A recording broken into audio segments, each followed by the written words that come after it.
లో సీఎం చంద్రబాబు నాయుడు మాట్లాడుతున్నారు. లైవ్ లో చూద్దాం. రిజర్వాయర్లు జలాశయాలని చెప్పి మీ అందరికీ విజ్ఞప్తి చేస్తున్నా.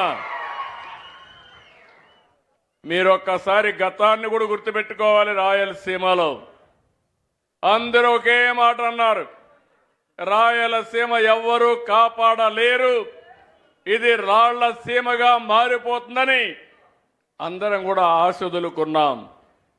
కానీ సంకల్పం ఉంటే ఏదైనా చేయగలుగుతామని ఆలోచించిన వ్యక్తి, సీమ గతిని, స్థితిని, భవిష్యత్తును మార్చేదానికి రూపకల్పన చేసిన నాయకుడు ఎన్టీ రామారావు గారు.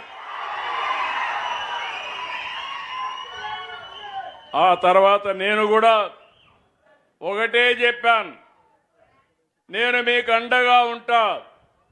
రాయలసీమ రాళ్ల సీమ కాదు, రాయలసీమ రత్నాల సీమగా చేసే బాధ్యత నాదని నేను చెప్పి ఆ ఉక్కు సంకల్పంతో ముందుకు పోతున్నాం.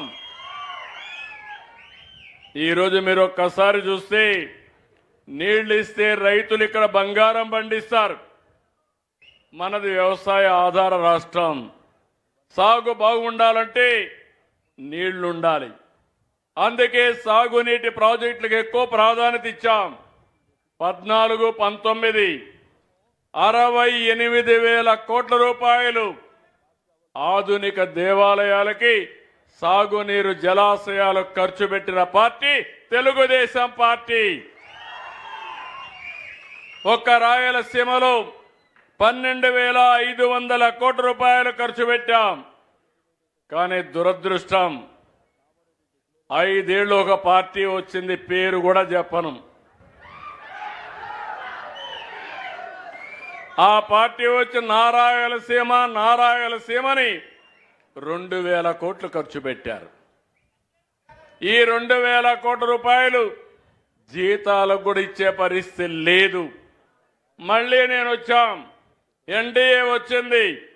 ఈ సంవత్సరం ఒకే ఒక ప్రాజెక్టు హంద్రీ నీవా 3,850 కోట్ల రూపాయలు ఖర్చు పెట్టి 4 టీఎంసీ నీళ్లు తీసుకుపోయే విధంగా కార్యాచరణ ప్రణాళిక తయారు చేసింది ఎన్డీఏ ప్రభుత్వం. నేను మీ అందరికీ ఒకటి హామీ ఇస్తున్నా, 11వ తారీఖున పంపులు ప్రారంభిస్తాం. 15వ తారీఖు జీడిపల్లికి నీళ్లు తీసుకుపోయే బాధ్యత ఈ ప్రభుత్వానిది.